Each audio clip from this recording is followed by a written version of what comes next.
Okay, I know I'm going a little bit below, I like go a little bit behind right now, but to make it up right now, I am going to talk about Klaus.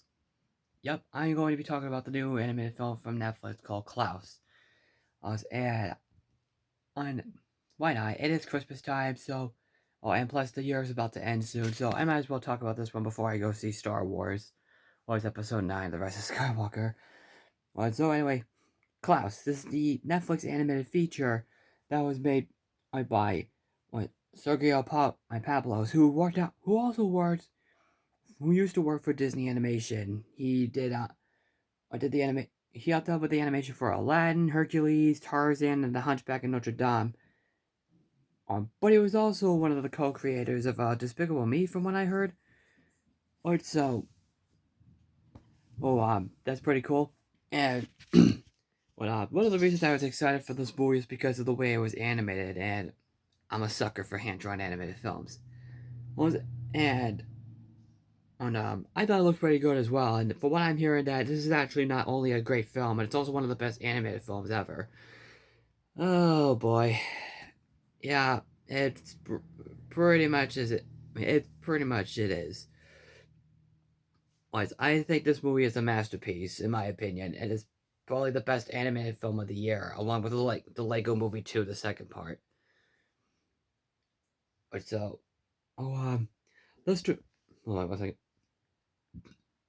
All right, the actual story itself is about a postman, or known as Jesper, voiced by Jason Schwartzman, who you may know him as Gideon from Scott Pilgrim vs. the World. On he is on a big shock. He's like Cusco from The Emperor's New Groove. Like he's like this show offy kind of a jerk character and stuff. Like he has all the riches. But one day his father tells him that he must go to a different area to deliver 6,000 posts within 1 year. If he fails, he will get cut from his finances. But so, Jasper basically agrees, and then he does go, to this guy, a sarcastic salesman, a sailor, played by Norm Macdonald, who, of course, is on the genie from the Fairly Odd Parents, and one of the best, and Billy Madison's best friend from Billy Madison. Well, trust me, that's where I basically know from him from most. But so he heads to a place called what Smearensburg.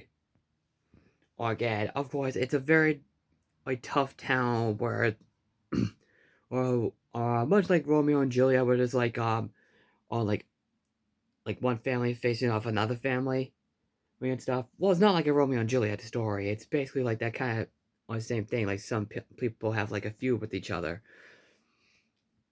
So basically, they don't really need or like or a postman and stuff. So at the postman on Jasper does come across some other characters like this school teacher, played by Rashida Jones. Was right? Am I right? Yep, Rashida Jones.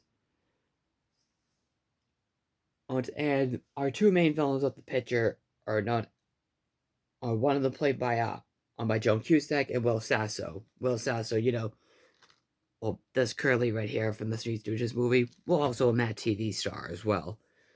Which I think that was pretty cool that he was in this movie. So, but then we actually do come to our other main character of the picture, known as Klaus, played by J.K. Simmons. Was he see? So Jasper sees that he makes toys and stuff. And then Klaus basically sees a letter from a little boy that Jasper gets from him. That he's all alone. So he basically he tries to help him, give him a toy and stuff. And of course, there's some comedy. There's some really heartfelt moments in this film as well. And that's one of the best things to describe this movie. It's very touching and very heartfelt. And that the movie itself also feels like a movie version, retelling version of the Rankin Bass special, Santa Claus is Coming to Town, where or like toys are like illegal or something. Well, and then it's like a miserable town and stuff, and our villain on is like our two main villains are like Meister Burger. Well, particularly Joan Cusack's character. and stuff. So, but there are a lot of changes to it. It's basically like that same kind of story, but it's done differently. Alright, so, and like I said, for our main character, who's like Cusco for the Emperor's New Groove, he's probably like the fun. And I'm talking about Jasper. Alright, I'm just gonna be honest, he was probably the funniest thing in this entire movie.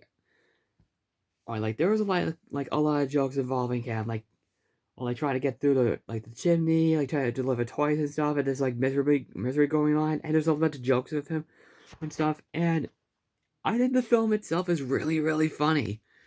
Or like pretty much hilarious. J.K. Simmons' character gets a few good giggles as well, and some of the other characters as well. Oh, and on one of the best other characters. So yeah, Jasper was probably my favorite character in the movie, and my other favorite character would definitely be the other main character, Klaus. I thought J.K. Simmons gave out a really great performance as the character, and it's definitely one of his best performances in years. So, I was really glad to see, or his character. I was really glad to see him in this movie, and I think he was really, really fantastic in this. They show a really good backstory, or for Klaus, which I won't give away, obviously. Or and there's a bit of a nice romantic relationship between Jasper and the school teacher, or Alva, or her name, whatever her name is, or which is played by Rashida Jones. So let me just talk about the absolute best part of the movie: the friggin' animation. Massively, masterfully crafted. It is so beautiful, so gorgeous to look at. The character animation is it's one of the best looking I've ever seen in my life. I've, I love the colors, I love the lighting, I love the contrast and stuff. I mean, oh man, it's just so phenomenal. Uh, so yeah, honestly, I honestly wouldn't just consider it. This is one of the. I mean, actually, out of all the Christmas movies, I say this is actually the third best, and probably the absolute best animated Christmas movie since The Polar Express, which we'll get to in a little bit. So overall, I seriously recommend you check this one out. If you have Netflix, I say please go ahead, please go check this movie out. It is so worth watching. It is not only just worth watching Christmas time, I think it's worth watching every once in a while. Much like Elf or something and all the other Christmas films, but this is the one film I seriously highly recommend for you to check out. I say both this and the Lego Movie 2 are number 2 for best films of the year. And number 1 so far is Avengers Endgame. So, if you have seen it, what did you think? Just comment below, follow me on Twitter and Facebook and Stardust. No, not Stardust, sorry. Wait, Instagram. So don't forget to subscribe and share the video. I'm the Bostonian Critic, and I will see you later.